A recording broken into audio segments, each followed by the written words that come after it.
What's going on, everybody? Welcome to the Zoned In podcast. I'm Joey, or Joey Meatballs. Alongside me today is Max, Big Mo, Carl, KP, and Nick Weso. And we are always locked in. We're going to get it going here today, and we're going to start with our very first segment. We call it In the Now. It's basically going to be any current news in sports that's going on today. We're going to kick it off with the NBA, with our player and team of the week. And then we're going to have a little segment about Doc Rivers. Nick, you want to get started on the player and team of the week? Yeah, sure. For player of the week, I'm gonna say I'm gonna have to go with Luka Doncic. Max obviously firsthand saw his 73-point performance just yesterday against his very own Atlanta Hawks, and in these other two performances this week, he dropped 33 and 34. So all in all, I'd say a pretty exceptional scoring week, and there's no one more deserving than him for this weekly award. And for team of the week, I'm gonna actually go with the New York Knicks here. If you don't know, okay, crazy Celtics fan. No, those are both my Anyway, picks. well, Both of anyway, the those. Knicks this week they're 4-0. They have won some very difficult games. Just the other day, they beat the Denver Nuggets by 38 points. And this month in general, actually, I would actually say they're the team of the month so far, as they are 11-2 and are on their second 5-game win streak of the month. All And right, I'm gonna. Oh, my bad. Go ahead. it just shows that the trade was actually a decent one. I know the OJ Anunoby trade got a lot of hate for giving up Emmanuel quickly and RJ Barrett, as those are two very good depth pieces. But just in their big win against the Nuggets the other day, Anunoby was their leading scorer. So I think the trade might end up being more even than some people had thought. Yeah, I'm gonna follow up with mine here because they're exact same as Knicks. I mean, Luca. I'll start with the Knicks. They're red hot right now. They've been red hot since the beginning of the year. I believe I was looking to get today. I think they lost like only like one or two games in all of January, which is just insane. Um, and then so I thought that was a pretty easy lie. I mean, as a Celtics fan, it kills me to pick a New York team, but I mean, they're red hot right now. You can't deny it. And then Luka, I mean, the 73-point double double is crazy, followed up by four triple double performances, I believe. I mean, it's tough not to pick him. I could also see Embiid being up there. Obviously, you got to put Jokic in that conversation as well. But I think this week's definitely Luka. Carl, Max, what do you guys think? You go first, Max. All right, all right. I'm gonna have to follow the train here on the player. Luka Doncic, man. I mean, just we're not even mentioning the fact that he's been dealing with lower back soreness and tightness all week. He's been playing through that every game. Triple double in loss to the Celtics, 33 points, 18 rebounds, 13 assists, almost a second triple double in loss to Suns this week, 34 points, 18 rebounds, 9 assists, and the monster double double game against tragically my Atlanta Hawks. With Trey playing 73 points, 10 rebounds, 7 assists. I mean, I obviously mean, yeah, the closest person I could think of to production this week was Devin Booker, but he had one shaky game earlier this week at the start of the week, so I had to go with Luka over him. But if we're talking hot teams, I mean, especially this week, it's got to be the Clippers, man. It's got to be the that's a good pick. Clippers. It's got to be the Yeah. Clippers, man. 3-0 through their weekly matchups this week. Minimum double-digit leads in each. Even though there was no glorious King LeBron, won the battle of many battles of LA quite handily on Tuesday. Honestly, this stacked roster is finally seeming to get some synergy. Harden's popping off. Kawhi looks back to form. I mean, Russell's hitting it here and there. Powell's hitting shots that he needs to hit. I mean, the squad's looking like they're really getting together, and I feel like they're going to need that synergy tonight against Boston. That is must-see basketball. Must-see It's basketball gonna be that a good game tonight. game for sure. Yeah.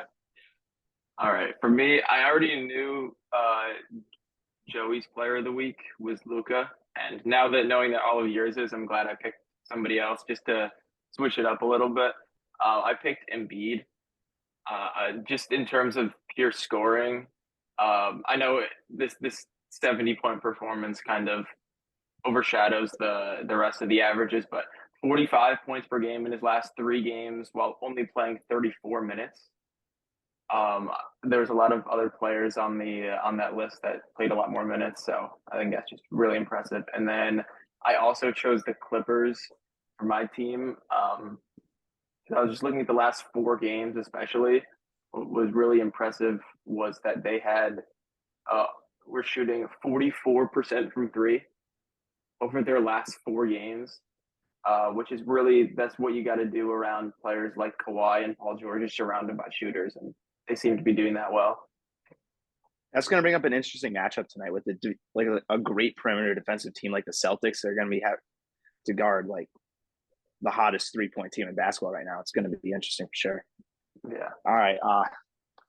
Now transitioning to a segment that I wasn't honestly too thrilled that I was going to do this because of what he did for Boston, but Doc Rivers, Milwaukee Bucks, what are we doing? What are we doing? I mean, I am flabbergasted that Doc Rivers got another job in the NBA. Because to be completely like, thank you, Doc, for what you did in Boston, but this is just outrageous. I mean, let's start with his very first team, Orlando. Sure, they weren't that good, but McGrady, Ben Wallace, Grant Hill, all on the same team. You think, okay, maybe they can win some playoff games, make some noise. No, they had 5 playoff wins in a 5-year tenure there, and he went 171 and 168. That's horrendous. I'm sorry. He failed in Orlando. Then he goes to Boston. He may have won a championship, but if you put Brad Stevens, Ime, and Joe Mazzulla on that team as a head coach, they're winning 2008, they're winning 2009, and they're winning 2010. And it's not even close. I'm sorry. I mean, all respect to Kobe. He's a great player. But if Doc Rivers is not coaching that Celtics basketball team in 2010, the Celtics are winning that game in 6. So I think he failed in Boston as well, even though he won in 2008. Anybody can win with that team. You had 3 Hall of Famers, or maybe 4, on your starting 5, and you have it's complete asinine that he's gotten another job. And then moving on to LA, you have who he started with a great team with the Clippers, Lob City. I mean, come on. That was an entertaining team. It was fun to watch. They should be winning more playoff games. What did he do in the playoffs? 27 and 32. He had a losing record with CP3, Blake Griffin, and DeAndre Jordan. And then for a year, he had Kawhi and Paul George, and they lost again. It's just outstanding that he's just so good at losing in the first round. It really is. Not to mention, he loves blowing 3-1 leads all the time. And then moving on to Philly, he had Embiid, Harden, Millsap, Seth Curry, Tyrese Maxey, and Tobias Harris. I mean, come on. How do you not get past the conference finals with that team? The Celtics weren't even good for all that tenure. We were not good enough to beat the Sixers. We were multiple times. As much as we did, it does not make sense why Doc Rivers keeps getting jobs, especially in the Eastern Conference, when he's just going to lose to teams like the Celtics, lose to teams like Philly, and lose to teams just anywhere. He should not have gotten hired. Milwaukee messed up big time. They needed a coach that can actually help that team win, and instead they got a coach who just loves to coast off the backs of really good players. I'm sorry. It's just Milwaukee, what are we doing? What are we doing? Your old coach, he wasn't the best, but you had 13 losses with him. I mean, at least ride it out for the season. He lost the locker room. Okay. So what? You had 13 losses. Ride it out with that coach. See what happens. You never know. It was his first year. Things can turn around. Like, I'm sorry. I don't know. What are you guys' opinions on this? I think it's just completely asinine. He got another job in the NBA. He should retire. I think we can't forget that Philadelphia team led by Doc Rivers also lost to the Hawks in the playoffs, and exactly. And all the Hawks have that was a great Trae Young masterclass during that run. But I tell you what, I never thought we should have won that game. I feel like Doc blew that game, dude. Doc is a coach. I mean, I agree. I agree with all the points. He's just been a full-time playoff blower, man. He cannot get over that hump ever, no matter what kind of team he has, no matter what he builds, no matter where he goes.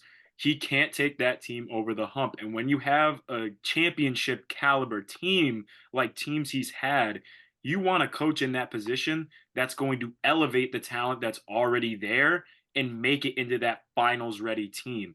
He just never seemed to do that. Like he never did that for that Celtic team. He never did that for the Philly team. I mean, dude, with the talent, just the talent around, like how can you not? How can you not take all of those teams he's been on to a chip? Like I just don't see it. Um, yeah. What do you guys think? I'm in agreement with Joey. It's just that's terrible. Doc, if you ever watch this, retire. Fucking retire right now. Like signing a multi-year deal with Milwaukee at your age with your horrendous playoff record. I'm sorry, retire, please. Please. Yeah, I'm gonna have to agree with that. It just seems like as a coach, he's unable to like perform under pressure. Like great leaders tend to rise up in the face of adversity, but Doc Rivers, he just doesn't seem to be one of the great leaders of the NBA today. Yeah, just a quick stat. So there have only been 13 blown 3-1 leads in NBA history, and Doc Rivers has 3 of them. And he is 6-10 in Game 7s. Exactly my point. To sign a guy like that to a multi-year deal to a NBA Finals contender like the Bucks is just insane. Why are you signing him for multiple years? You don't know what the coaching carousel is going to be like this offseason. If you want to fire your head coach, throw an interim coach in there for the rest of the season that's already on the staff, that already knows the roster, that already has the connections with those players, and let it ride. Don't just hire some guy out of nowhere to a multi-year contract who has been known for choking. Yeah, and he's plus just if they had waited he rides off Hall longer of Fame for, talent. if they waited longer for the offseason to get a new coach, they might have had better candidates available. Thank you. Exactly. Yeah, honestly, I'm not upset that they fired Griffin, to be completely honest. It seems like he was pretty dysfunctional there, but with a team that's that talented and that's that experienced as a group, I think that you really cannot have Doc Rivers is not a player coach. He's not going to build good chemistry between his players and help a team win like that. Not to mention he's probably not too. bad at developing, maybe that's one of his strong suits, and maybe that's why he has a job in the NBA still. But he's not a good fit for that team, and definitely not for what was it, like 3 years. That's it was a terrible. multi-year deal. The Multi-year Doc deal, Rivers, and you hired him mid-season. Like, I'm sorry, like to hire a completely new coach mid-season to a multi-year deal is crazy because you have aging players in Dame, in Chris Middleton, key players on that roster that you need to win now. You can't afford to hire a coach mid-season, completely rebuild the whole team culture, just because like an interim head coach who's already on the staff would have been a lot better option. Yeah, like this is not Tyronn Lue filling in for David Blatt. Lue was everybody on the team loved him. Who likes Doc Rivers? Nobody. I mean, pretty much every single one of his players have come out against him, except for the Celtics' big 3. But even Rajon Rondo has come out and say that he hates him. CP3 hates him. Blake Griffin. Paul Pierce is the only one that even followed him after Boston. He's the only one who went to LA with the Clippers, took a huge pay cut just to play his last year with Doc. I'm sorry. I think it's this a horrendous signing. Bucks, it just reeks of desperation to me. Like it's like they see the dysfunction in the locker room. They can sense like something might go wrong if they stay with that coach. So they're like, okay, we got to fire. Who's the first coach we can find that has like a degree of experience? And they just randomly picked Doc. It's like putting Doc on a team this talented with both Dame and Giannis. It's like giving the keys of a Lamborghini to someone without a license. Like they are going to take it and wrap it around a traffic pole when they that was a good one. Go down the street. It is not going to work out, and you're going to lose lots of money. You're going to have a lot of pain later on, and it is not. It's going to set your franchise back years potentially. If I'm a fan of Milwaukee, I'm furious. I am furious. I would be. I don't know what else to say. Like, if you're a Celtics fan like you are, I would be ecstatic right now. They just handed you the East. Yeah, basically. I mean, even when he was in Philadelphia, it was just like we go to Game 7, but you're going to win Game 7 because Doc can't win Game 7. So it's Yeah. just like, all right. I mean, we'll go 7 games. Like I think the Celtics proved like they'll go 7 games with anyone. They're just going to win Game 7 unless Were it's they the not fucking up Warriors. 3-1 last year? It was last year, right? That he blew a 3-1 lead to the Celtics. Might have been. No, was freshly that removed. was Miami. Miami blew the 3-1 lead to the Celtics. No, it was 3-0. But no. Oh, I meant 3-0. like in the round before that. No, that was 2 years ago. That wasn't last year because the Celtics were tied going into Game 7. That 3-3. Well, yeah, no. before Regardless, that. you're going to be tied. Oh going yeah, into that's Game not what I 7. meant. It was tied at 2-2 at one point. I remember Oh, okay. because I believe Celtics won Game 1, but then Sixers won Game 2, and that was when Harden had the 40-point game last year, if I remember it correctly. I think that's how it went.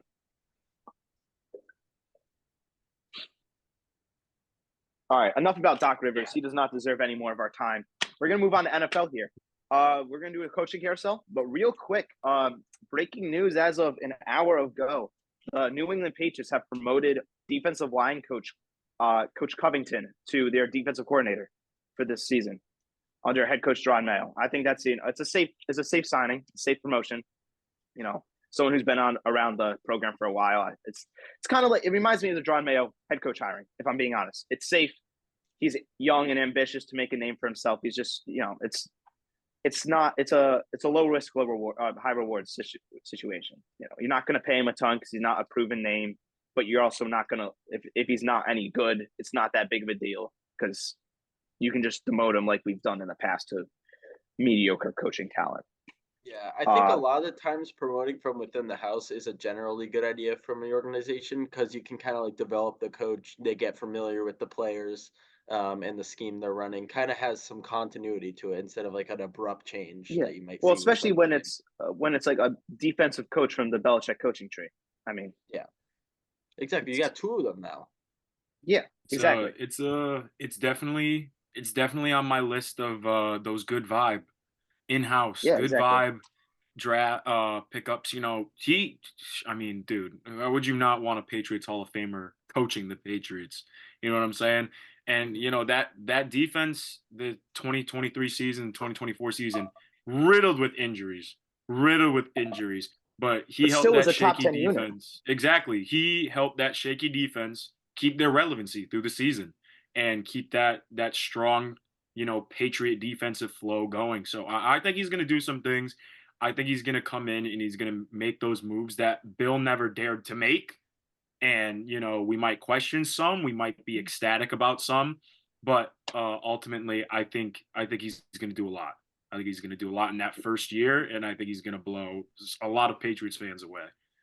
Yeah, I mean, I agree. I mean, just the fact that he's coming out and he's saying right now, we have the cap space, we have the draft capital, we're going to make these big moves, we're going to improve this team any way we can because we have a lot of work to do. Like, he came out and said like something along those lines earlier this week. As a Patriots fan in my lifetime, that's something I've never experienced. So I'm excited to see, like, this is my first time with a new head coach. I know everyone else here has experienced that before, maybe besides Nick, but we're going through it together for the first time, Nick. I'm going but through it. It's something that's still. It's exciting. It's a change of culture. I mean, the only head coaching change that I've really experienced in sports in general. Well, I mean, I guess the Red Sox do it a lot too, but in baseball it's a little different. Yeah. But basketball, and I mean that worked out phenomenally. So I'm here for it. I love the signing. I think it's good. Carl, do you have any thoughts before we move on to the next position? Just about the Patriots as a whole. I mean, I personally don't know much about the former D-line coach, but I like the Gerard Mayo promotion to head coach. I think that was a good move by them. It just seems like it's the right thing because it just seemed like Patriots culture hadn't really changed much. It was more like the talent, especially on the offensive side of the football. That's the main issue. So I think that's still a good move. Yeah, couldn't agree more.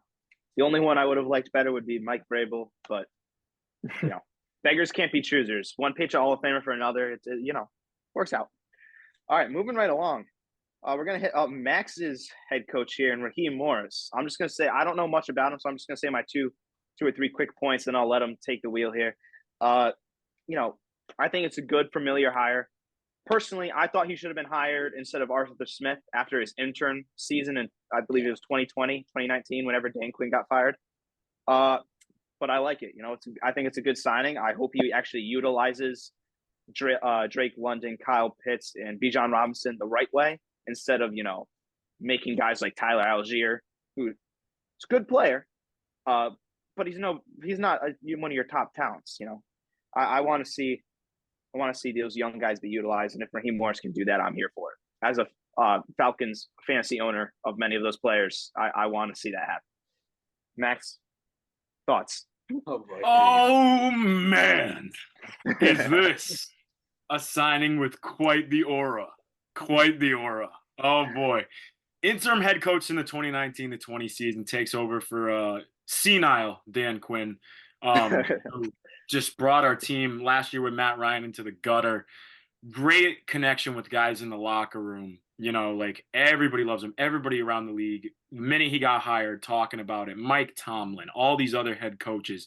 Like, this is the guy you want in a locker room leading a team. And you lose Ryan Nielsen to the Jags, who cares? Bring in a defensive-minded coach. There we go. That's perfect. Like, I mean, he's an in-house guy. DC for the LA Rams the past couple of years got them to a Super Bowl with Ramsey, with Donald, that defensive unit. You think of guys outside of those two guys on that run, him, Bobby Wagner, like those three pieces, like what are we really thinking about? We got a Falcons defense this year that's really top notch. We got Jesse Bates, we got young edge rushers. We got the potential to draft more edge rushers. I think he's got a lot to work with this defense. I mean, he's 21-38 as a head coach. He was 17-31 with Tampa Bay, but he was 4-7 with us, which isn't terrible. He could pull it back, and I think this is a guy that'll come in. He'll keep making moves. I mean, Smith made some moves, but I don't really think that was him. We think about it realistically, that was the GM. We have a really good GM hire. I think him with Morris, I think they're going to do a lot, and they don't have to. They're reporting directly to Blank now. Through reports, so not the chairman anymore or whatever his name is. I forgot what his name is, but that was last year. That's done now. But I like it. Really good vibe hire. I was expecting Bill. I think Bill still wants that GM type role. So yeah, I don't think Blank was having that. And Vrabel was good too, but I don't want to replace Bijan Robinson with Derrick Henry. So I'm happy. Good stuff. Yeah, just one thing real quick. I saw a report earlier this week. The Patriots actually offered your special teams coordinator a position for our special teams spot, but because of the Raheem Morris hire, he chose to stay in Atlanta. So that just kind of shows how well liked he is down there, and I think that's just a great culture that he's going to build, and I'm excited. I'm here for it. Carl, Nick, thoughts? Yeah, I'm on Twitter. I think I saw a stat that Raheem Morris, I think for defensive strength of schedule, he faced the second hardest schedule the last 2 seasons, and it's really impressive because honestly, as a whole, I don't think the Rams defense is very talented, but they still managed to put out good results on a consistent basis. So it's a good hire. Nick? Overall, I'd say it's a pretty good hire. It seems like he'll mesh pretty well with the culture there. Again, anything is an upgrade over Arthur Smith because that man couldn't put together a set of Legos, much less NFL offense. But yeah, I don't really have any complaints about it. It seems like he said with the coordinator there, he's going to build a winning culture. And as long as he uses Bijan, Drake London, and Kyle Pitts to their fullest potential, and the GM gives him a quarterback, which I think they will do in the draft, then I think there's a pretty bright future for the Atlanta Falcons, especially with that defense and hope of an improved offense. All right, and then next head coaching hire, we're gonna head out to LA with the Chargers. Personal favorite coach of mine, second favorite coach I would say of mine. I love the hire. I think it's a great spot. Out of all the spots in the NFL that he was offered, I think that the Chargers is the best spot for him. If I'm being completely honest, he's got young talent, a good quarterback.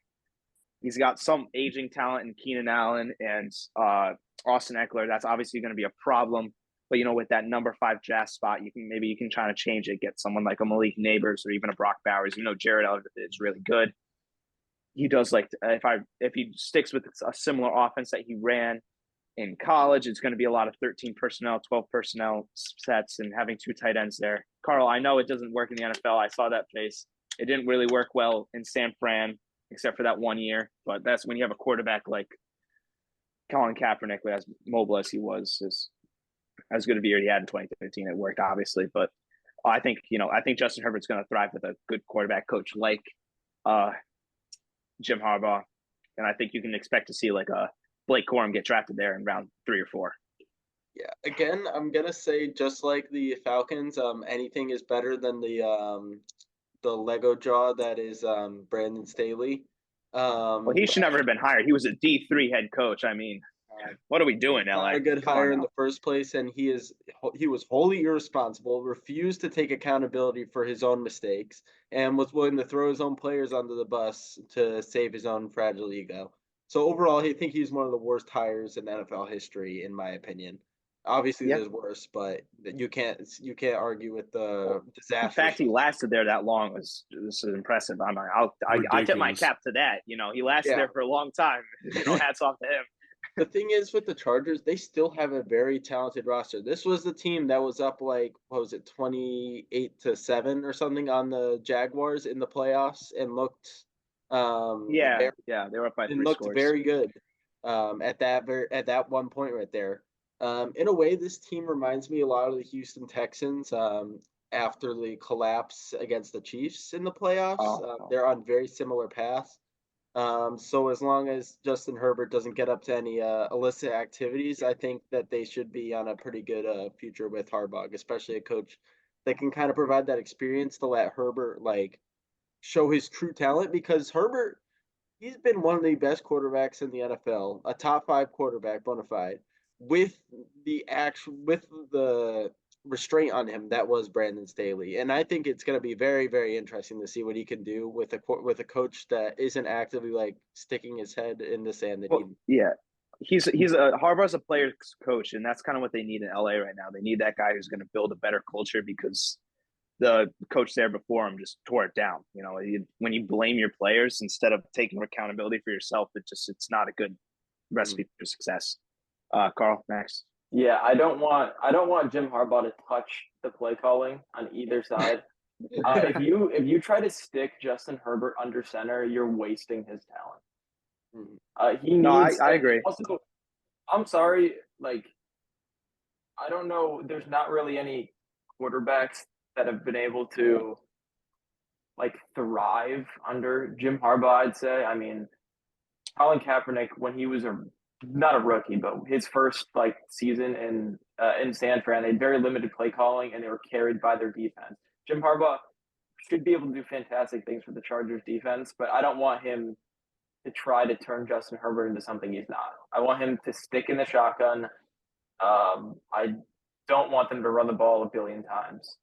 I just let Justin Herbert sling it and just try to focus on the defense. No, I agree. I was just saying, if they draft Brock Bowers, I think you can expect a lot of 12 personnel sets.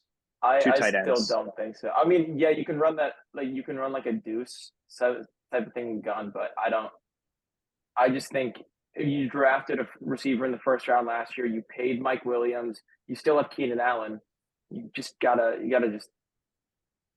it's really about Brandon Staley lost them a lot of games by his game managing and being very poor.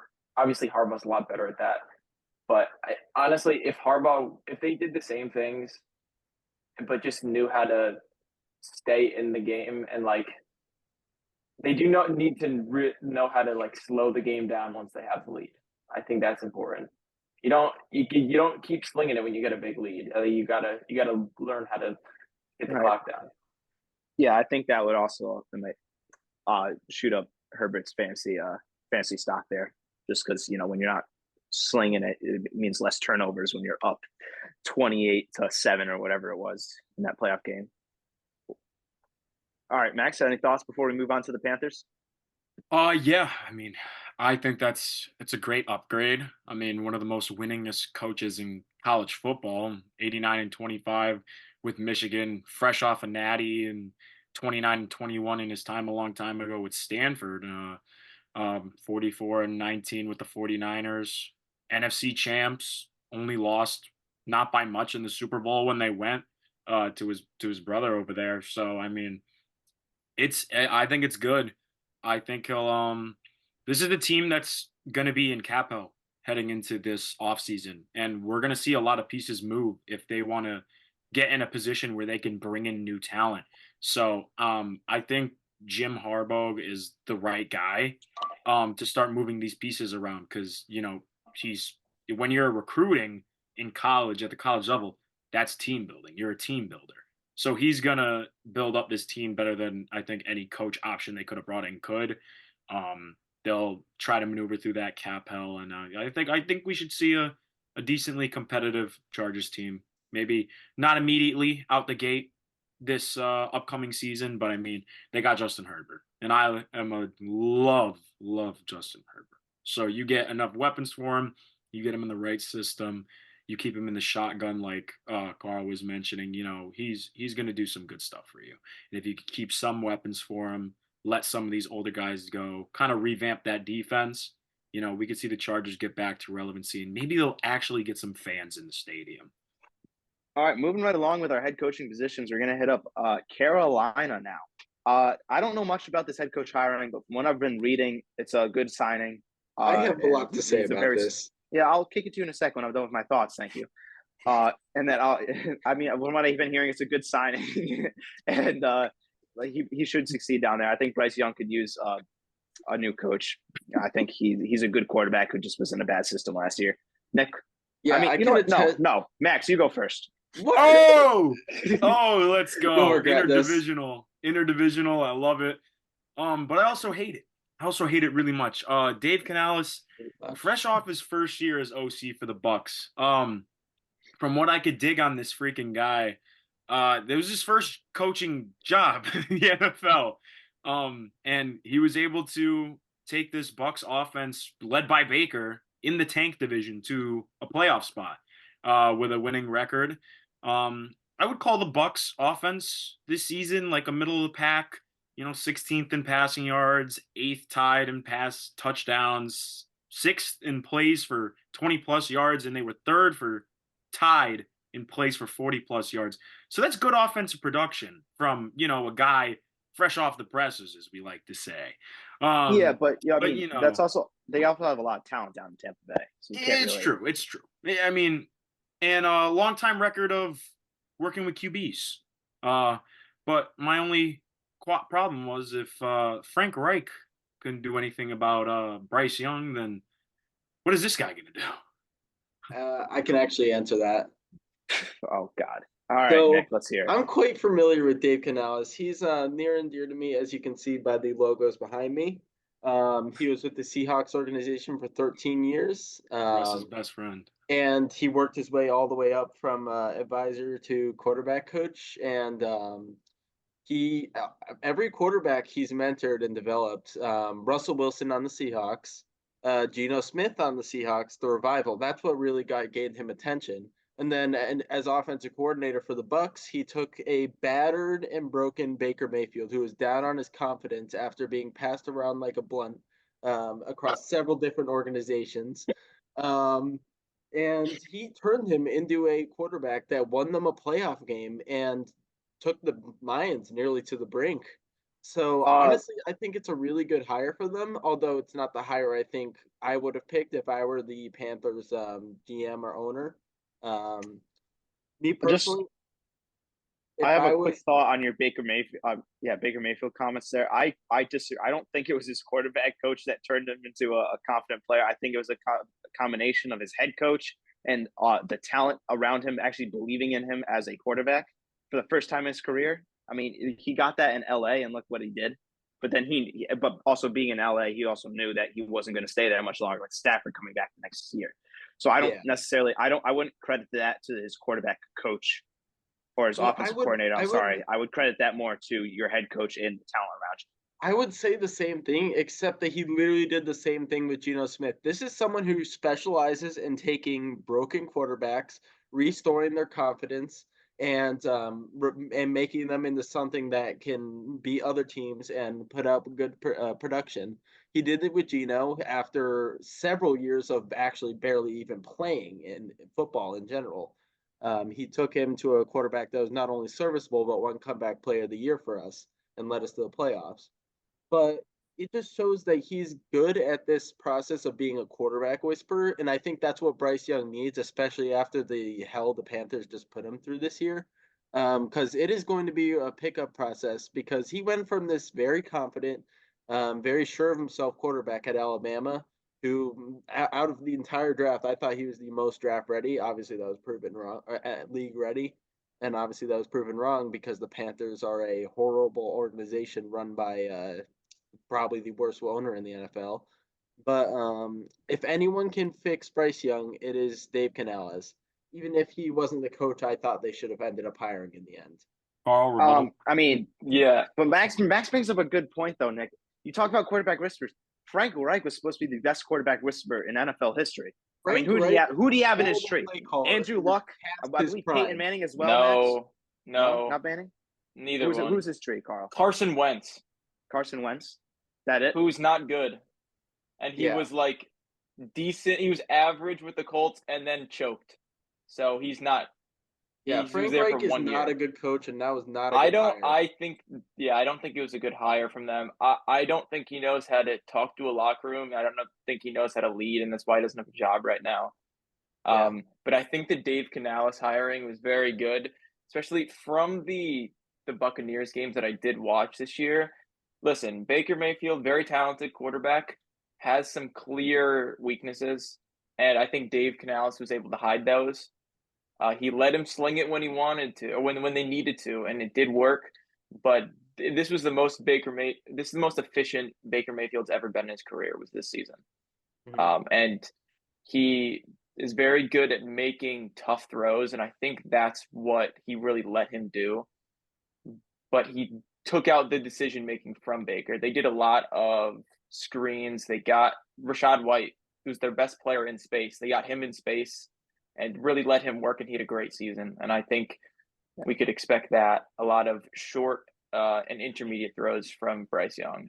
But he's a completely different quarterback from Baker Mayfield, so I assume Canales is going to be doing a lot of work in the offseason to try to make. They need to bring in talent around him because when you think about with Baker Mayfield, because with what made him so successful this season is when they were in trouble. What do? You throw it up to Mike Evans.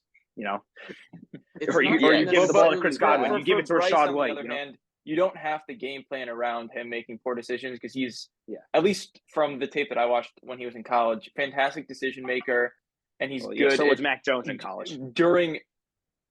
No, he wasn't. They ran the ball every play. No, he had Bryce Young had a lot less talent at Alabama, at least in the receiving core, and I think he did a great job there. He's really good.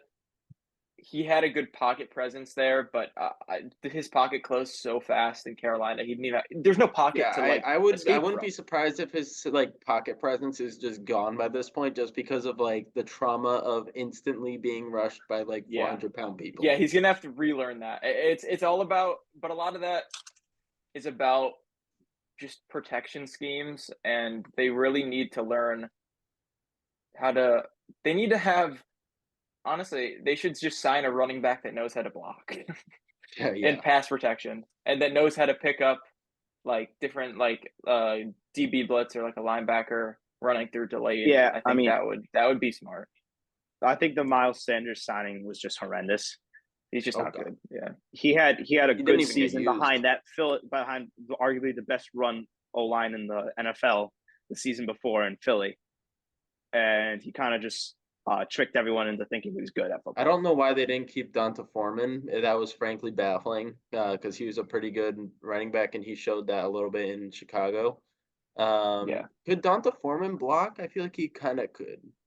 At least better than to Miles be honest, Sanders. it's tough to. There's not really any statistics. You just it's just eye test.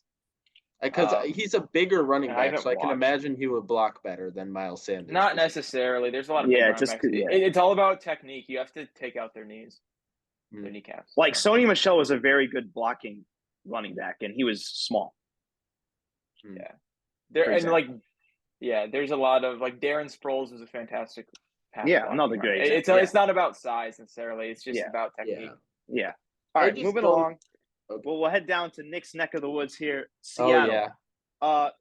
We're gonna kind of give you like our top 3 spots, like collectively, like our head coaching position. The only one that I can think of off the top of my head when I think about coaches in Seattle is Dan Quinn. I don't know why. It feels right. He's looking for a head coaching spot.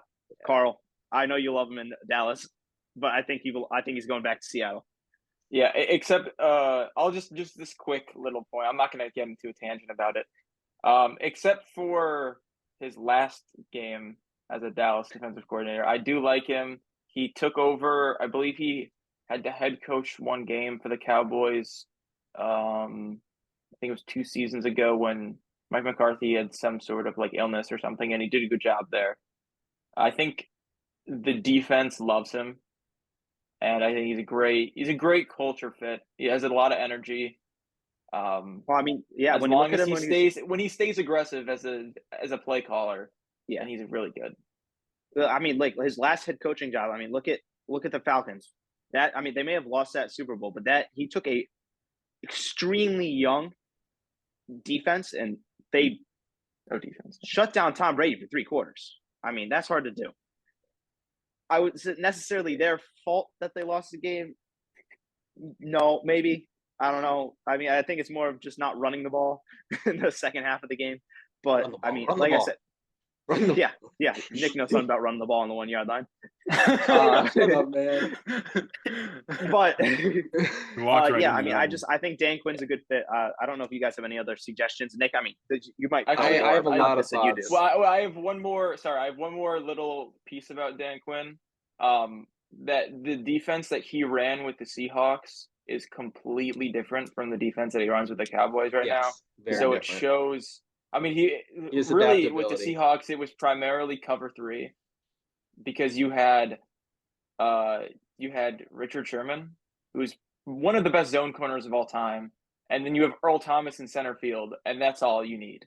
Yeah, and but with the Cowboys, they run a lot of man looks, a lot of cover 2, and that's when you have it just shows how he can transform his game plan to what really fits the style around him. Yeah, I mean, the Cowboys secondary is very good in man. I mean, Gilmore is one of the best man guys we've seen since like Darrelle Revis. Yeah, no, but he was still running man when we had trash cans at corner. So yeah, but it still was better in Yeah. zone. We'd get picked apart, so it was still better. All right. Any other suggestions for Seahawks head coaches before I push this whole thing to Nick? I have Nick one rambles because for Nick's about going to be on 10 it minutes. for a while. I think this is a Nick, guy. I'm cutting Nick you might off at 5 mention. minutes. All right, you're not rambling for 10. Nick might mention this guy as well, but I feel like Bobby Slowick is a good fit for them. Too. Yeah, Texans OC. I mean, what he was able to do to really transform that offense would be great for the Seahawks. I mean, I know they have they don't have the cornerback whisperer anymore in Pete Carroll, but so they might need somebody with a more defensive mind. But what they would be able to do with DK Metcalf is scary if they were able to get Bobby Slowick. Oh yeah. All right, and I've then got one one. last suggestion. You got one? I've got one. It's a dark horse here, but I've got one. It's Mr. Belichick. I would Mr. Belichick. No, I don't need. We don't need Mr. that. Belichick. We're It's good. the hoodie. No, thank The you. hoodie's coming in. He's got a pass with Pete Carroll. They've worked together. That is true. If Pete Carroll sticks around, he's think he's an sticking around. advisor, a liaison, something like that in the facility. I feel like a Seahawks would be a team that gives him his GM power because it's the Seahawks. Shut up, man. I think they'd let him.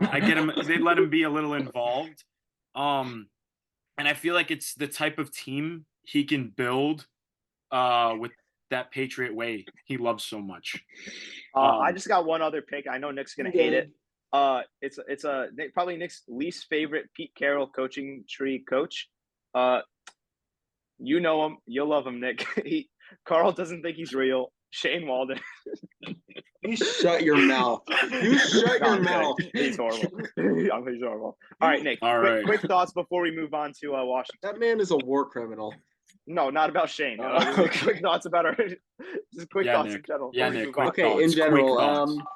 so I wouldn't be opposed to Dan Quinn being hired.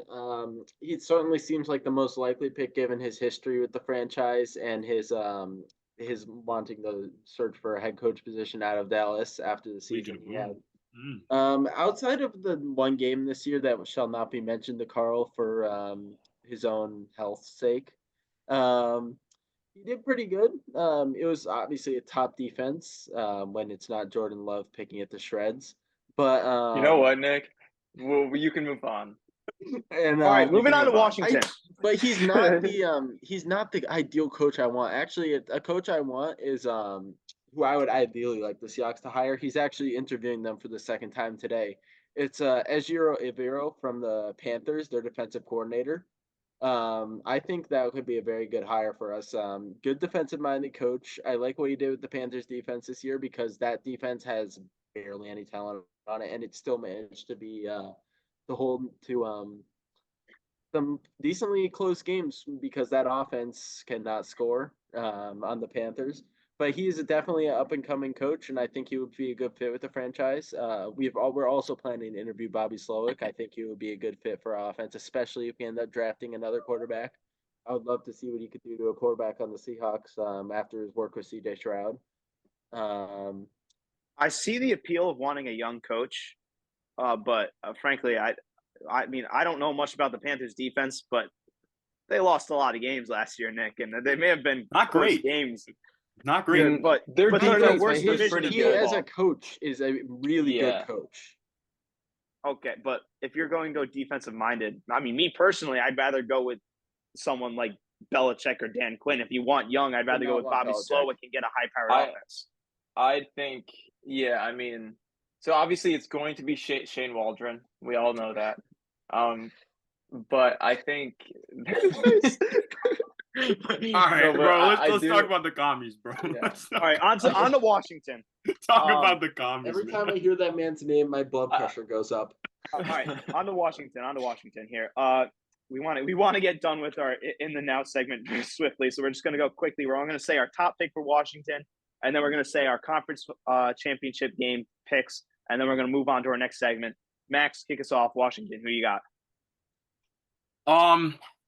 You know, I had a top pick that I liked here, but we were talking about the pod last night, and Carl was kind of trashing it because it was probably going to be Nick's thought too. But I'm going to have to push that aside, and I'm going to have to pick with the obvious better pick, and that's Lions offensive coordinator Ben Johnson. Yeah. I think, you know, it was going to be the enemy. It was going to be the enemy, but, you know, I just think Ben Johnson's better. I just think he's better. He's turned this young Lions team into an offense that's 5th in points per game, 3rd in total yards per game, 3rd in yards per play, and 2nd in red zone scoring, and 3rd in touchdowns per game. That's unheard of. That's crazy with such a young roster like that, with Jared Goff leading the way. Like, that's wild, bro. Yeah, he did more magic for Jared Goff than Sean McVay. Yeah, Which I think is 2 years. unbelievable. 2 What years as he did offensive coordinator. to make Jared Goff maybe the most efficient quarterback in football outside of Aaron Rodgers. Like that's a statement I would never say if Ben Johnson didn't exist. Yeah, if so this Jared he's Goff dire. was in the Super Bowl against the Patriots, they would have probably lost. Okay, we don't have to get into that, but I think I I don't think know that, about that's a all good that that's a over good there. that would be a great choice by them. Right now I have Mike Vrabel. I don't know, just off of vibe and aura, I think that Mike Vrabel There you go. for their defense would probably be good. I mean, as a Cowboys fan, I don't really want them to get a good coach. I would much prefer they just promote Eric Bieniemy and stay in the gutter. But but I think if they signed Vrabel, it would be good. It would be a good signing because their I defense agree with sucks. both those guys are on my short list. I mean, I also had my short list was Ben Johnson, Mike Vrabel, and then Bill Belichick. I don't know if they've interviewed Bill Belichick or done a It's second not one. going to be Belichick. They already Yeah, signed a whole front office. yeah, I don't know. I feel like Belichick would, if you didn't want the GM position, Belichick would be the obvious choice down there. But I would have to probably agree with Max with Ben Johnson. But I mean, if this Lions team finds a way to win tomorrow and goes to the Super Bowl, I don't know if Ben Johnson wants to leave Detroit quite yet. He will leave. I don't know, Nick. If he thinks Well, he he can also win with that could have team, left last year. exactly. He, But But well, it all if they depends. win We the weren't- Super we Bowl, weren't it's sure like what he's kind of finished offers the he was job getting, with that team. Mhm. If they win the Super Bowl, he's reached the peak of where he can as Lions offense coordinator. That's Yeah, the I'm not perfect saying time win to the go Super and Bowl, start his Nick. own I'm saying team. make it to the Super Bowl. That's Oh. why if they make it and lose, I think Ben Johnson stays. If they make Or it if and they win, I lose to think he's more the likely to leave. Niners. I think it depends. It depends. If it's like a shootout, like I think it's going to be, I think he might stay because I think thinks he can get to the next level with that offense. If it's a shootout and if it's a blowout, I think he leaves. Honestly, I think he's going to leave for Washington just because of the opportunity of what they could build in Washington there. This kind of leads into my mock draft, but I think they're going to be a very offensive focused team this offseason and draft. And I think Ben Johnson is the perfect coach to do for that, and especially if you keep Eric Bieniemy as offensive coordinator and Bieniemy can actually prove that he is that what happened in Kansas City was more him and not Andy Reid. I think it was Andy Reid. Just think it was maybe, Andy but Reid. we'll see. I think Anyway, All right. All right, moving right along then. Conference championship picks. I'm going to go first. Just a little background on me when it comes to sports. Carl knows this very well. I like to pick with my heart, and I'm a big believer in the eye test over stats. Carl and I will get in a lot of arguments because I like to do the eye test over statistics. Hence And that was why so stupid, when I was Carl. younger, I used to think Teddy Bruschi and Dustin Pedroia were no doubt Hall of Famers. I digress. My picks. I got Baltimore over Kansas City, 24-17. I think the MVP of that game would be Lamar. My depoy of that game would be Roquan Smith. I don't think it's much to say. I think it's not going to be super high scoring because they're two very good defenses. I think that the Baltimore defense gives Mahomes a lot of trouble. I think Kansas City's defense has trouble containing Lamar, like every defense does. And then moving on to the NFC, I have it being a shootout, but I have Detroit winning 35-33. I have Amon-Ra just popping off, like 100-something receiving yards, a couple touchdowns. And then I got Hutchinson getting that backfield a lot. Causing some disturbance for Brock Purdy there. All right. So because Brock Purdy under pressure with that Lions pass rush, I think it's going to give him a little bit of trouble. So I don't know if I have an exact. The AFC Championship game matchup is a really good matchup. It's interesting because the Ravens have the best pass rush in the NFL, and Mahomes is probably the best quarterback against the pass rush. And the best way, or the way that we've seen Mahomes get beat in the past, is really just sitting back and two high safeties, and kind of just trying to lock up his receivers, and it has worked in the past. But he's probably adapted. I don't know if the Ravens can get pressure, like stock in a stock type of coverage, like not creating pressure necessarily, but just if they can get pressure in a 4-man rush, I think they're gonna win. And with the Bucks. And then what? Isn't that kind of what happened with the Bucks in the Super Bowl when they played them? They kept getting pressure on like blitzes and 4-man rushes, and it kind of Well, no, I was talking about the Bengals game specifically when they lost to the Bengals. They kind of just sat in too high and were able to step. But then also their offense was different then because they were just able to contain Tyreek Hill that way, and Tyreek Hill was their offense. But my heart says the Ravens, but my brain says the Chiefs. So I'll go with my heart. I want the Ravens 27-21. Oh, Carl. I love it. And then I'm just going to say Niners over Lions. Yeah. That's because that team is too talented to lose, but I hope they do. So Like I Um, said, I think that game relies a lot on if you can get pressure on Block Purdy and make him get out of the pocket to make throws. And it also depends on I how think he healthy. can. I think he can create under pressure. It's about what concepts are on the field. To help him against that.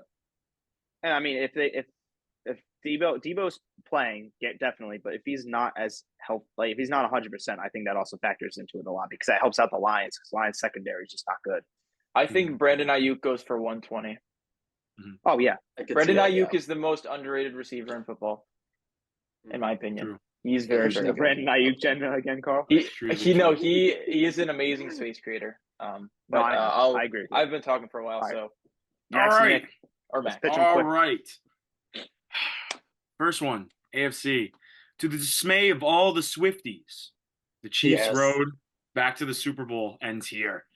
MVP Lamar Jackson, with his favorite target back in Mark Andrews, is going to find a way to break through the Chiefs' stout defense and will simply out-offense Mahomes. I have the Ravens winning handily in a 31-21 victory.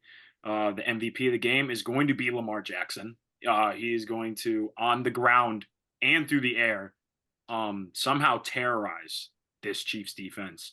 And the defensive players, the entire Ravens D-line. I expect to get big game up front. I'm a man that loves offensive lines and defensive lines. This Ravens defensive line, it's scary. The blitzes they bring with linebackers, it's going to get to the Mahomes. It's going to get the Mahomes quick. And as much as we've seen Mahomes move in and out of the pocket, he ain't Lamar Jackson.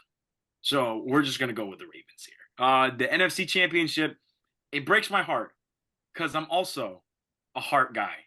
But the Lions, to this point, have had a magical year. But ultimately, I have to go with the 49ers on paper, especially with Debo coming back and the potential of him being healthy in this game. You look at them statistically, they're superior on both offense and defense. The 49ers have a defense that are, especially this season, just a league ahead of the Lions defense right now. If I would have to predict a defense that would shut down the other team, I would take the Niners over the Lions defense. I have the 49ers winning this. Unfortunately, not close, 38-28. MVP Christian McCaffrey, because I'm sorry, but this Lions team they're not, if they can't stop the pass, I mean, they're not going to stop the run. They just aren't. And defensive players of the game, Nick Bosa and Chase Young. I feel like they have a field day. I feel like as good as that offensive line is for the Lions, I just don't think they can stop that duo all game. And Jared Goff is going to have a tough time back there. All right, I just have one more comment. The Lions, however, do have that aura about them. They do have that aura. And teams with Brock aura Purdy, are dangerous. my big question is Brock Purdy Frank is zero Ragnow, aura. is Frank Ragnow healthy right now? Because he did play through two injuries last week. It doesn't matter. He's just he has that aura. And with your comments about Brock Purdy under pressure, he is one of the top 5 quarterbacks passing under pressure. So I am not worried about pressure hitting Brock Purdy in this game. For my picks for this week, I'm starting off with the AFC Championship. Lamar needs to save us all. America is rooting for the Ravens. I think everyone is aware of that at this point. I think it's going to be a pretty close game. Mahomes will always make it close, no matter how much I hate the glazing. He is probably the best quarterback in the NFL still. Little Mahomie. But I think the Ravens are going to pull it out. I think Lamar is going to be able to get plenty of rushing yards. He's a plenty good passer, obviously, because he is quarterbacky. I don't know. I think the Chiefs are just going to be left with some bad blood for all the blank space that the Ravens are going to be creating with their rushing offense. Was that a Taylor Swift reference there? Perhaps. The Swifties are going to get sent home crying. They're going to experience their first football heartbreak, and I can't wait for it because the internet meltdowns are going to be hilarious. No! 31-24, Ravens. All right. And then for the NFC Championship, I hate to say it, the Niners are the better team. The Niners, their D-line, their linebacker core is just so good. It can keep up with the Lions' offense. Their offense, it's a well-oiled machine between Christian McCaffrey, George Kittle, Deebo Samuel, and the eternally underrated Brandon Ayuk. And Brock Purdy can perform under pressure. So that is why I'm going to say Lions 35, San Francisco 33. Lions are winning. The order is there. Wait a minute. Whoa! Wait a minute. Detroit is Bro just said the same exact Whoa! score Show me the prediction as me. sun. Whoa! Show me the sun. Is going to defy logic. Since when has Dan Campbell and his squad conformed to logic or just given up and died just because their team is on paper worse than another? It has not happened yet. They are going to bite those kneecaps off, and they are going to fight until the end, and they are going to win a close one. Wow. All right. All right, we go. Now on to our next segment. The one I think is going to be a fan favorite. We're going on to Hot Zone, and today in the Hot Zone is Big Mo. Big Mo, what do you got for us? All right. This is going to be a toughie. Carl's not going to like me for this. But headline of the day, the hot take of Hot Zone number 1 of the Zoned In podcast. Caleb Williams, the next Jamarcus Russell. Here we go. Williams, too undisciplined, moody, immature to even realize his own potential. Just a few things stated about him in a study I found by a former NFL scout for the Jets, Dan Kelly. My main points here that I would like to hear from: skill set doesn't translate well to the next level. Quick time throws, precise downfall ball placement, ball security. The only box that Caleb Williams checks in this kind of situation is ball security. Improving from 35 pass breakups, only 2.5 average in 2020 to 15 in 2023. A glorified system QB. Not a big game QB. Went 2-9 against ranked teams in the past 2 seasons in his college career. Post-game conduct, refusing to shake hands with Utah and refuse to talk to reporters after a big UCLA loss. I think with high expectations, little result could lead to a complete collapse in his NFL career very early. I would like to hear thoughts. I don't Okay, hate well, it. unless I don't Caleb hate it. Williams Hold on. balloons up to 350 pounds like Jamarcus Russell, I think he's Yeah. fine. If All he right, can so still listen. move, Here's then he's my fine. take. Here's my take. I don't hate it, Max. I don't hate it.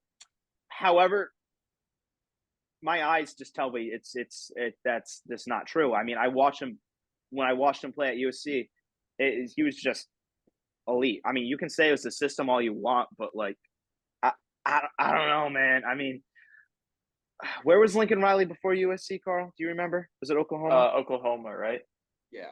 Yeah, I mean, He and followed those him. They were both at Oklahoma Caleb's freshman year. Listen, yeah, Max. I mean, I wouldn't necessarily say he's a system quarterback. I think his play style kind of goes beyond the system. I don't think there was. To be honest, I watched a couple USC games and I watched tape from the year before. I didn't see a system. No, there's definitely a system. I watched the game. Pressure, and I saw Caleb Williams running out of the pocket almost every play. I think his main weakness is probably his pocket presence. I think there's definitely a system. When I watched the bowl game where Caleb Williams didn't play and his backup or whoever it was in there, I forgot his name, started, it was definitely a very similar offense to what they were running. Granted, he wasn't running out of the pocket as much. It was a lot more like getting the ball out quick. But generally speaking, it was the same kind of offense they were running. It was a very West Coast. Yeah, honestly, I see what you mean by comparing him to Jamarcus Russell, and saying that he's going to be a draft bust, but I don't think comparing him to Jamarcus Russell is like a fair comparison, because Jamarcus Russell, he wouldn't even study like film and stuff. I know Caleb has some attitude issues, it seems, and some of his teammates don't like him, but I don't think that it translates to his drive to play football. Like Jamarcus Russell, it seems like barely wanted to be there sometimes, and he was very heavy for a quarterback.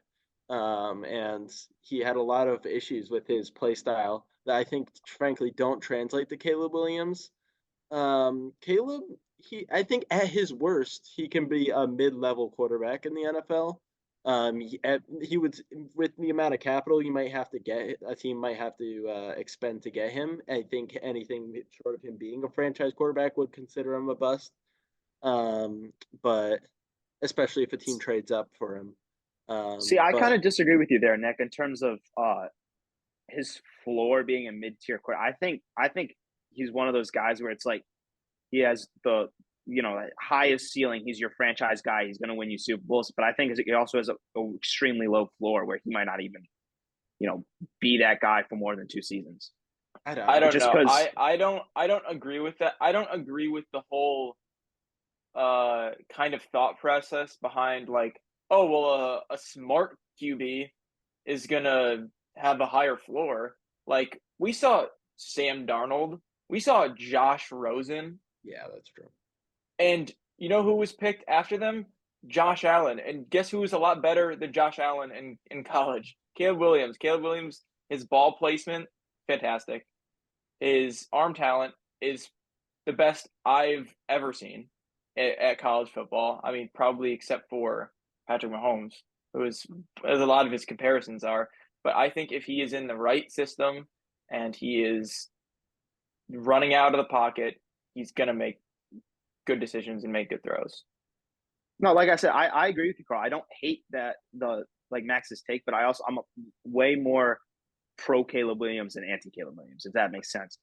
I can see where Max is coming from with the intangibles, like his teammates not liking him, and just like some of the other stuff I like don't. that. Some of I his don't comments, think that's true. but I think he's Max the is one the most most nails, talented and people quarterback don't I've like watched that. in. Oh, it's not because he paints his nails. I mean, like, Yeah, he literally received the most hate I've ever seen a college football quarterback get because he painted his nails. I don't dislike him because he painted his nails. All right, I am a Red Sox fan, as you can tell. Tristan Casas loves to paint his fingernails. I don't hate on that stuff. Yeah. What I hate on is his teammates not liking him. That's kind of a big thing for me. But then again, I agree with you, Carl. I think he's one of the most talented quarterbacks we've seen in college football entering the draft in a really long time.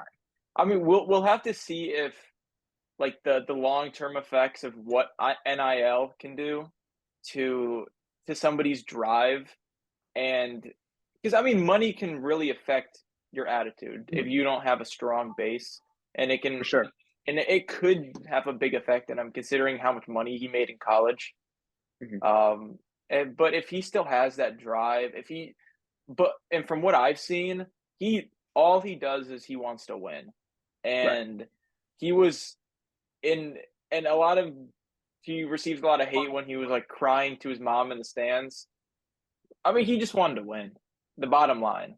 And the USC team around him, in terms of their defense, not very talented. And you're not going to win a lot of football games in college when your defense is giving up 50 plus points. Similar to what you saw from Mahomes at Texas Tech. So I don't think winning in college is a big issue. All right, now moving on to our next segment here. This is we're gonna do our mock draft segment today. Our good friend Weso is gonna pitch us his mock draft for the 2024 NFL draft. Each week, basically, one of us will make a mock draft and we will pitch it to the group, and we will just say if we like the pick at the value, or if we like it, the pick or not. And then if we really hate it, we'll go into depth. But for the most part, we're just gonna say like yes or no if we like the pick, if that makes sense. Prepare for some trash, y'all. I'm sorry. Weasel does not watch a lot of college football. I'm Weasel he now. Really watches Weasel. the UConn Huskies. So bear with us. I mean, if we're being completely honest, Max and I are the only two that really follow college football like the back of our hands because we have a team. I'm just not a fan of a good team. Take it away. Take it off. Anyway, so kick us off. 1-1. So for number 1, 1.0. I have a pretty big trade happening. I have the Chicago Bears and Washington Commanders switching spots, as you can see here on the screen. I have them giving up the first overall pick this year in exchange for the second overall pick, a first next year, and a second next year. I think that's a decently even trade. And with that, I have the Washington Commanders picking Caleb Williams from USC, which I think is a good fit because he is from Washington, D.C. They're trying to build a new offensive culture, and I think no better place to start than the hometown kid. I like it. Yeah, we just spent a lot of time on Caleb Williams. No need to get into that. Let's keep her chugging. No, I mean, while I don't think as of right now, I don't think this trade is going to happen. But if it does happen, then that's the right pick. Yeah. I mean, honestly, are the Bears even going to take – even if the Bears stay at 1, are they even going to take Caleb Williams? as of right now, it doesn't sound like they want to. It sounds like they want to stick with Fields as terms at the end of the season. So they might not even need to trade up. Who knows? We'll see. I think they will have to trade up. But anyway, I like it. so the Bears at number 2, I have them picking Marvin Harrison Jr. Will go pair very nicely alongside Moore, who he's very familiar with and actually knows personally. I think they'll stick with Justin Fields, and then kind of him having the locker room, and that's just the logical pick for them to trade down one move for. Good. Yeah. I mean, he's yeah, he's good. I like it. May, quarterback for the Patriots, North Carolina, pretty good arm. I think he's the logical quarterback number 2 of this, and the Patriots desperately need a quarterback because Mac and Cheese Jones is trash. I like it. Good. I am a little concerned he's going to end up like a Zach Wilson, but We'll I think see. we have It depends on better the coaching. coaching than Zach Wilson had. I'd hope we'd have better coaching. It depends who's our OC, I guess, but I hope we'd have better coaching than Zach Wilson had as rookie year. But I mean, as like long as Matt Patricia doesn't come back, I think you're fine. Okay. Yeah. Nope. Don't even say that name. So at number 4, I have the Arizona Cardinals, and I have them picking Malik Neighbors, wide receiver at LSU. This was a tough pick for me because it was either an offensive tackle to go alongside Paris Johnson Jr. or a receiver. I think receiver is the more pressing issue because they have barely any talent there. They have no weapons in general, especially if they're going to keep Kyler. They need to put a weapon, and Neighbors is the second best in the draft. I know. I think I said some stuff about this pick yesterday, but honestly, you're right. They have so many like pressing needs that I agree. I mean, they're it's not like they're one player pick away. I mean, honestly, I do prefer that teams build in the trenches first, but there is a lot of receiving talent pretty high in this draft. So I don't hate it, but to me, unless you're picking Marvin Harrison at 4 there, I don't see how you don't pick Olu. As a Michigan fan, he might I watched Michigan play against him the past 2 years, and he might be the best offensive tackle I've ever seen come out of the Big Ten. Mm-hmm. Yeah, so, I mean, I think Olu would be the better pick there personally, but yeah. All right. So and I apologize if I pronounce his name wrong. Moving on, I have the LA Chargers, who should be in San Diego, picking Brock Bowers, tight end out of Georgia. I think he'll provide some decent blocking. I think he will be a good target for this new offense and John Harbaugh for Justin Herbert. I think he will add a lot of angles of attack for that. They already have some decent receivers, and is Mike Williams going to be back next year? Yeah. Yes. Because he's a good jump ball just receiver, an ACL tear. and Keenan Allen's a good route runner, and Bowers could provide another area of offense for that. Yeah, I like that pick. I know Carl has some words on that. Yeah, no, I just personally, I think that if the Chargers are at 5 and Olu and Joe Alt are both on the board, they definitely take one of them. I think their offensive line really for the last 10 years has just been putrid. It's honestly disgusting. Yeah. They don't spend any time in the trenches, and it's really annoying. Yeah. I don't think they'll change. That's the thing. They're gonna stick with their ways. Anyway, moving on to the next pick, I have the New York L's. So I have Rome Odunze on this pick because I think they need a lot of receiver help. I think they're going to be forced to stick with Daniel Jones, which is why I didn't go with Jaden Daniels on this pick. That contract is just too much to move for them right now if they want to actually be competitive anytime in the near future. So I think some receiver talent would be good. They could have picked Olu with this pick. I just think that they might want to go for a more flashy move than a trenches move at this moment. I like it. Hear me out. I like it. I think it's Hear good. me out. I like it as a Cowboys fan. This isn't real. Okay, this isn't real. The New York Giants O-line has been atrocious for centuries now. And I feel like if both Alt and Olu are on this board, if the Chargers are not stupid enough to not take one of those two, it should be the Giants. The Giants should be the first team. I mean, I'm sorry. You just put one of these guys at tackle. You could finally solve the problem of having Neal on the outside, who's atrocious. You just put him inside. He'll probably be a little bit better. I don't think they need more depth at wide receiver. I mean, you have 2 late-round guys that you drafted in the past 2 years in Wandell Robinson and Jalen Hyatt that could easily go into their system and be top receivers for Daniel Jones. And who are they losing in the offseason? Really only Sterling Shepard. I mean, Kenny Galladay isn't real. He's not a receiver He's not a anymore. human being. Yeah, and I mean Darren Waller will still kind of be there. So I respect the flashy move, but I just don't think that's what that offense needs right now. Yeah, And I Barkley could be agree they gone. need a tackle more. I just think they will end up going receiver. Yeah, I mean, my drafts, I think I only have Joe Alt being available at 6. So I don't hate them going with a wide receiver. If like, I mean, in my draft, I have them taking Malik Neighbors, and I'd rather have them take Malik Neighbors over Joe Alt. But with that being said, Max is right. They do have some young talent that they drafted in late rounds, like Jalen Hyatt, who, with the correct quarterback in the right system, could be a very good receiver, as he proved that at Tennessee, I think. So I agree with Max there. I think they should be going with like a Joe Alt maybe, or in your draft probably Olu. Yeah, probably. All right, moving on to the next pick, Tennessee Titans, Olu from Penn State. I feel like that one's kind of self-explanatory. They could use some O-line. He's the best available, and he's the beast. Yep. Solid. I'd take the Alt, next, but solid. I have a pick that Max might particularly like. Jaden Daniels from LSU going to the Atlanta Falcons. They get their quarterback of the future. Very dynamic, very mobile quarterback who could, I feel like, complement Bijan, Drake London, and Kyle Pitts pretty well, at least better than Taylor Heineke and that Desmond Ridder. But amazing. Give me that Heisman, baby. I want it. I'm here for it. Roll I'm here Jalen. for it too. I think it's a good pick. Yep. So then next pick, I have the Chicago Bears picking Dallas Turner from Alabama. They definitely need a playmaker on that defense, as Josh Sweat was just about the only kind of pressure they were getting. I think adding another end would make that D-line very dynamic, and Dallas Turner is probably one of the best available, like in terms of draft hype and being refined.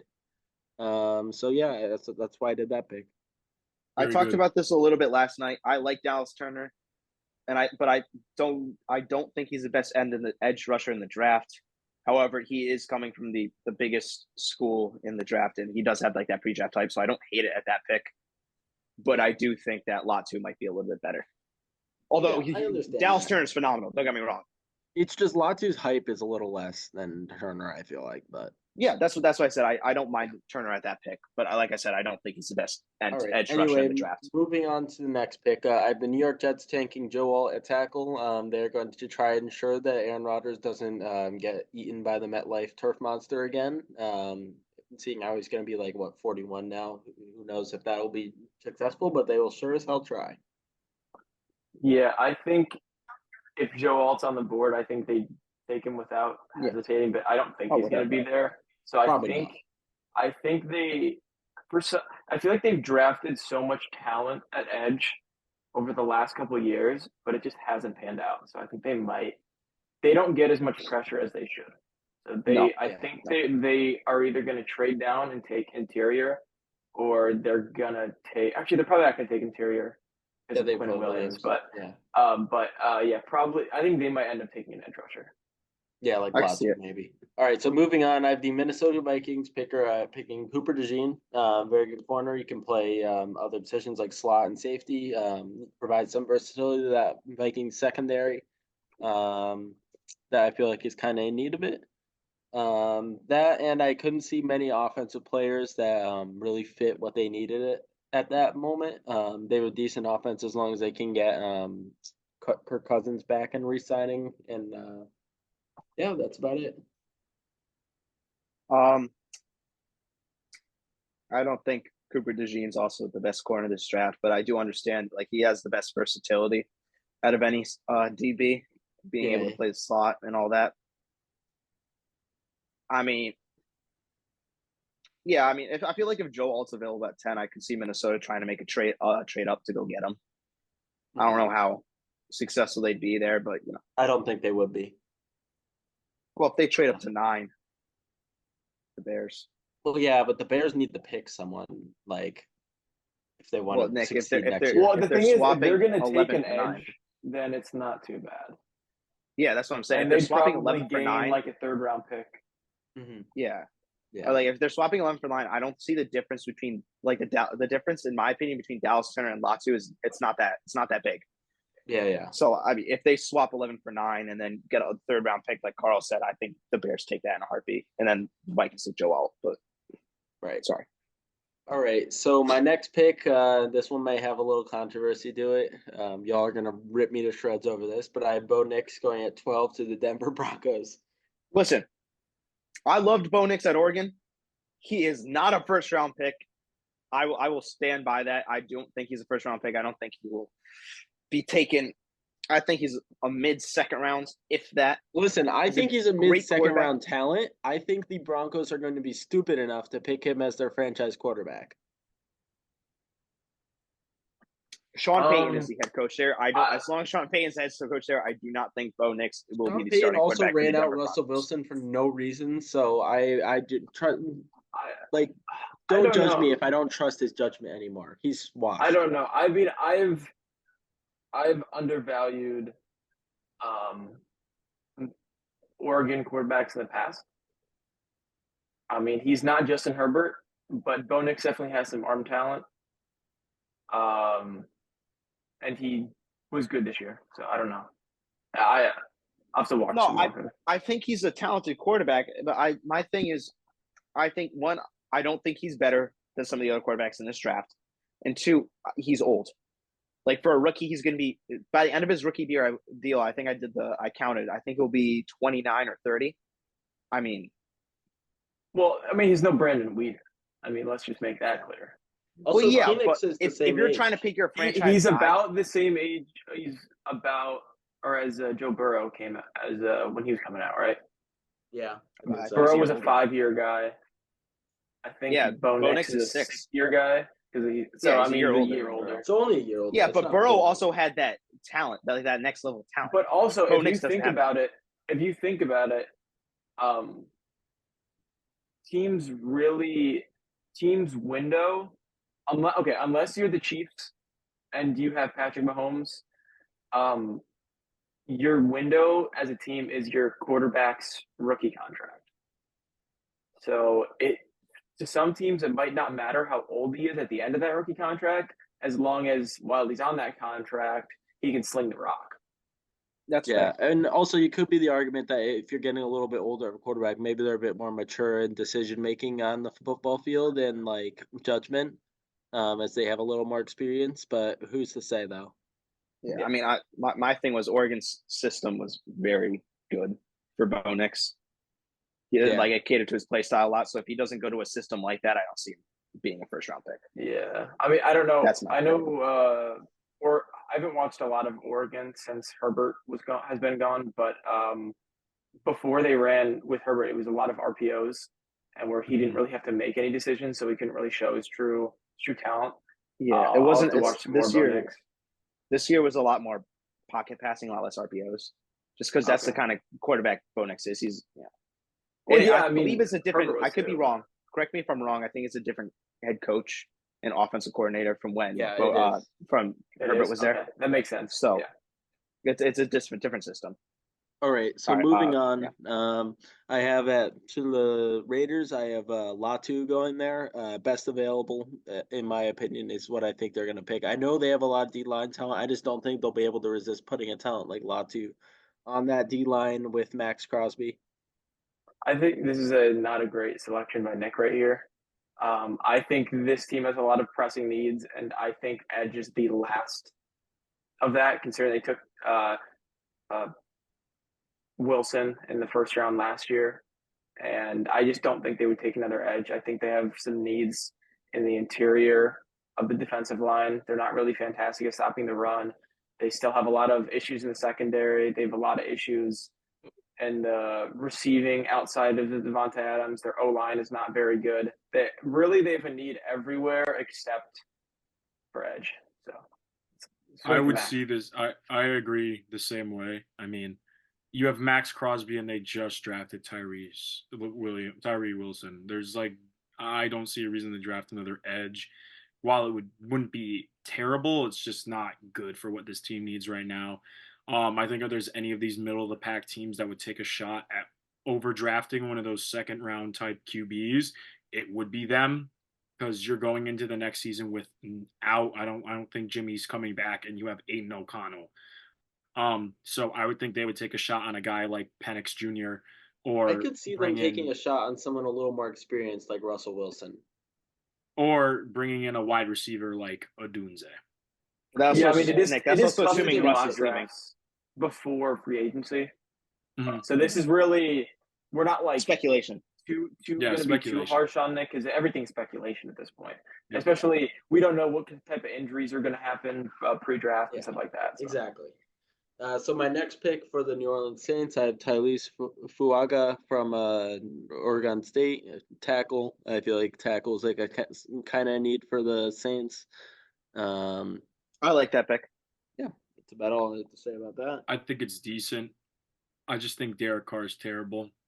Yeah, but they can't move on from that contract, so. You can bench him. You can bench him. Yeah, they could force him to take a pay cut. Anyway, next pick, Indianapolis Colts. I have them picking Nate Wiggins from Clemson. Probably one of the best corners in this draft. According to Joey, better than Cooper DeJean, but he's a very good coverage corner. Decent fit for the Colts defense, I would say. Even though they are pretty deep on corner, I feel like they wouldn't pass up a chance to add him to that corner room. I mean, I yeah, think Nick, this is, part of the reason why I think he's better than Cooper DeJean is because he's in like. Let's be honest, Nick. The Big Ten's not exactly known for throwing the rock unless you're Ohio State. The ACC passes the ball a lot more. That's why I think I favor Nate Wiggins a little bit better. I think it's a better passing conference, especially when you have a team like FSU in there, like how good they were this year with Jordan Travis, and that's why I'm kind of like iffy on Cooper DeJean. But like I said, I think he's a little bit better. That's all. I think this is a prime spot where Indianapolis would take a shot at an edge rusher. I think this is either the reasonable pick here is either Jared Verse or Chop Robinson, whatever one they see more fit for their scheme on defense. Yeah, I agree. I think that they don't need a corner. They really have a pressing need at edge, and they just took Julius Brents, who's super talented. I believe in the second round last year, pretty high. So I think corner would be a bit of a mistake. Yeah, I agree. All right, so for the next pick, I have my Seattle Seahawks making a move I would very much like to see, picking Michael Penix Jr. for quarterback, planning for life beyond Geno after his contract expires. Maybe it's have him Penix, sit a Nick. year. What? It's Penix, not Penix. Whatever. Potato. Anyway, I think he's a good quarterback. We'd have to scheme around him being a lefty, but that could be worked around. And great pocket presence, good accuracy. I'd like to see him. I don't think he's either not going to be there or he's going to be gone in the second rounds. I don't think he's going to Seattle, personally. The thing is, the issue is that Jared Verse is a Seahawk. I do agree with Carl. So he is the most. He has the Seahawks aura, so he's already a Seahawk. Listen, I wouldn't be mad. I would say it's either. Yeah, I mean both. Offense and defensive lines are atrocious.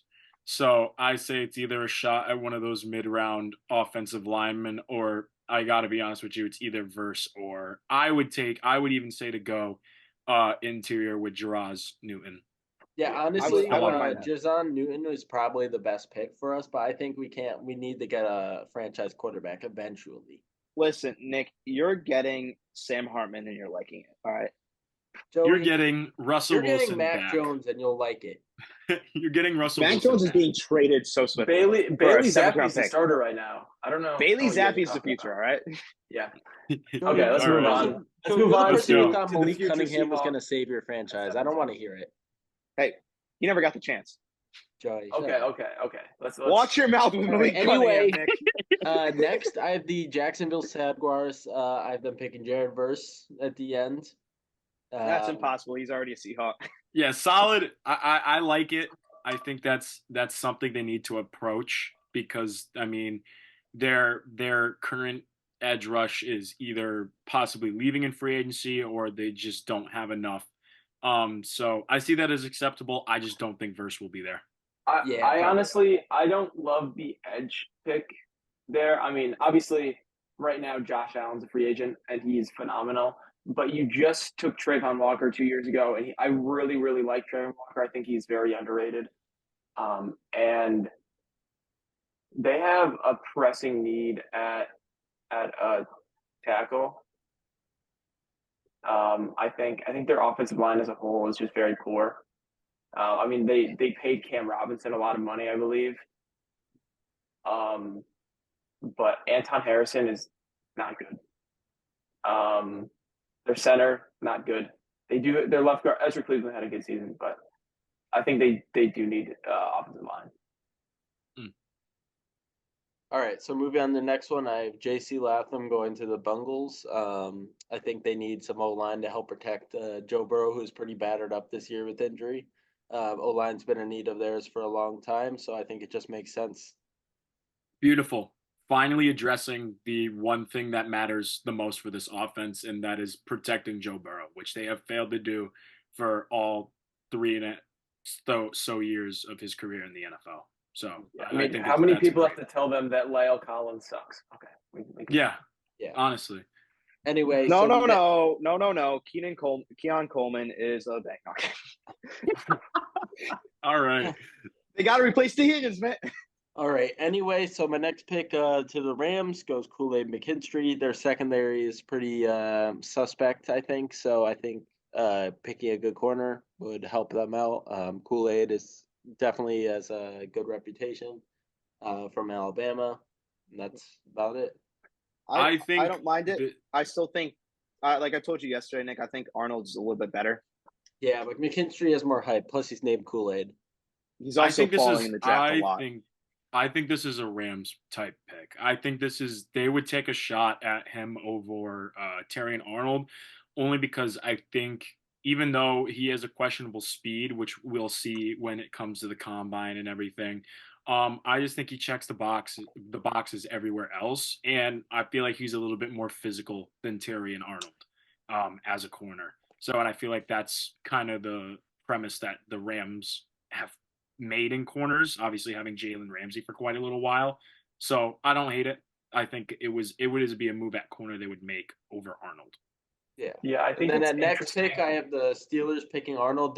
What the Steelers really need is a linebacker and interior middle of the field defense. However, there isn't really that much available at this level of the draft, so I'm gonna say they pick secondary.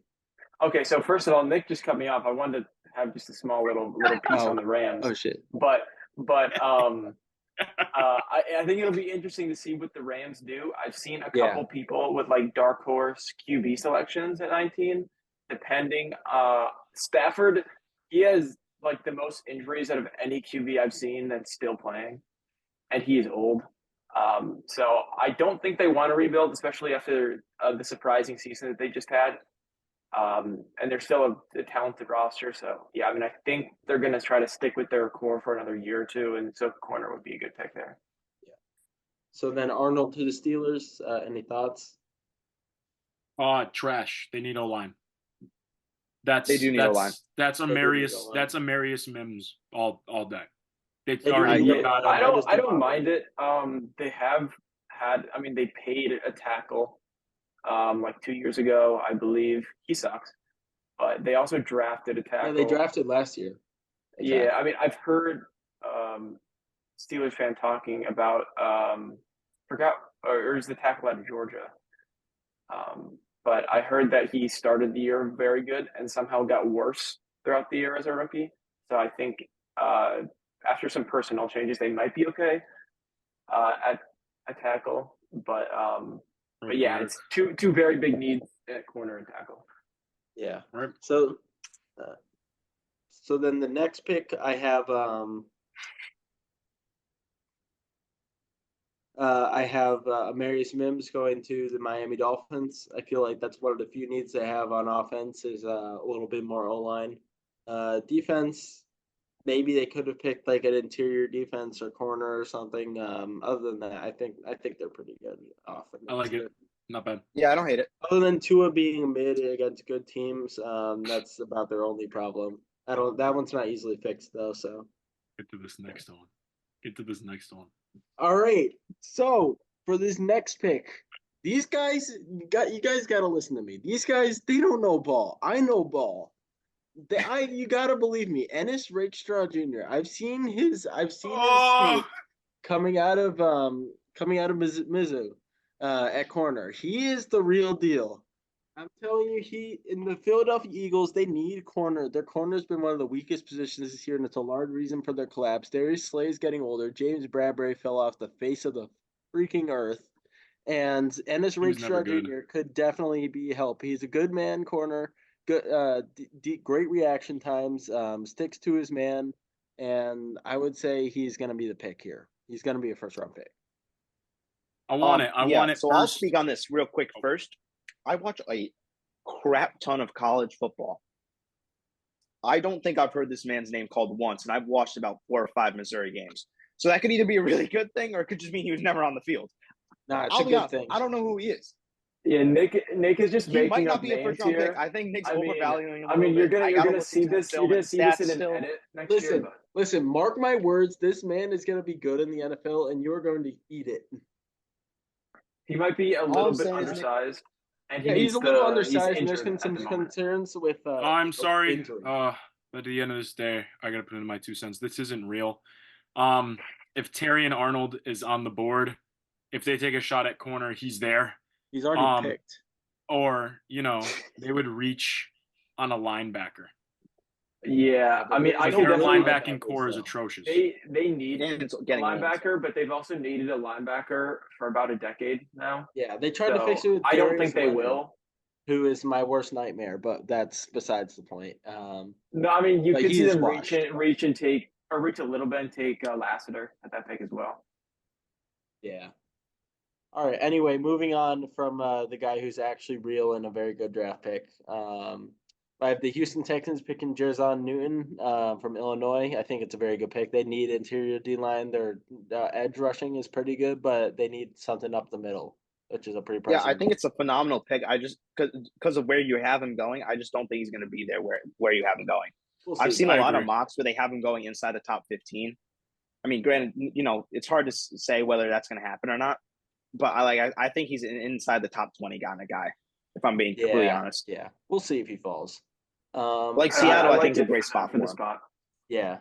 Anyway, moving on. The Dallas Cowboys picking Cameron Kinchins, safety out of Miami. I know Carl may not like this pick because he thinks their safety and secondary is pretty good, but I think it's best available, and I think that he'll help contribute to that Dallas defense in life beyond Dan Quinn. If I don't like it, I'll let Carl do it. I don't really like it, especially if Dan Quinn's no longer there. We're not going to be playing 3 safeties on the field at all times, and we already have 3 safeties that we play on the field. I think they're going to take a tackle, and I think there's like a 95% chance that that's going to happen because currently Tyron Smith is a free agent, and if he resigns, it'll probably be for 1 season. And he is very old. While I do think that they should move Tyler Smith back over to tackle, they might just try to take a tackle and develop him there. Yeah, so they'll probably. I think that I was between Fox that and is their Jordan pick. Morgan. No, Also- that's not how you're going to say. Also, I think the know Washington tackle. in this specific class, it's not going to happen. But like they also have a very big need at running back. So Yeah. All right. So last few picks, Jordan Morgan to Packers. They could use some O-line. I don't really think they have too many other super pressing issues. They're a very young team, have a bright future, and are going to beat the Cowboys many times in the playoffs in the future to come. and you will not be there. You'll be on the couch. I like this. I like this pick. I feel like they do need O-line, but I also feel like they could take another shot at receiver here. They could, but I don't think they necessarily need to when they have 3 young receivers already. They have Christian Watson, who is decent when he's healthy. They have Jaden Reed, who can do end arounds. He can provide that wide receiver running to your offense, and they have Romeo Dobbs. Yeah, Romeo Dobbs, who's also good in the slot. So I would say Yeah, I think for so tackle, I would say they don't really need receivers. They already have a good receiver room. Bakhtiari is chronically injured, so he's not really on Yeah, exactly. on That's the my team thought. anymore. So that's a good, and they really only have Zach Tom. I think he's playing right tackle at the moment. So yeah, that's a good pick. Yeah. But also Christian Watson is very bad at football. All right, so moving on, I have the Tampa Bay Buccaneers, and I have them picking Brian Thompson Jr. from LSU. Pretty good receiver. Mike Evans is most likely going to be leaving in free agency, so I think that they need to pick up a new receiver to pair us up alongside Chris Godwin to provide Baker with some chance of repeating what he did this year.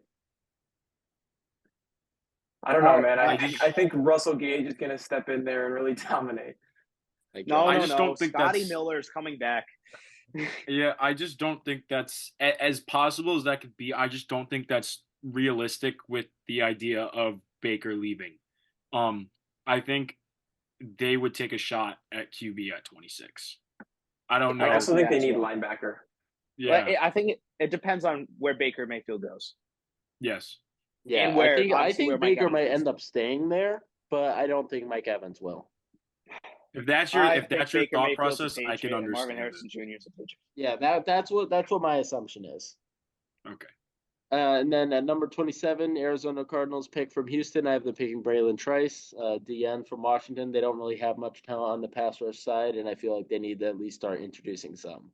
They don't have any talent anywhere, so any pick with any semblance of talent's good.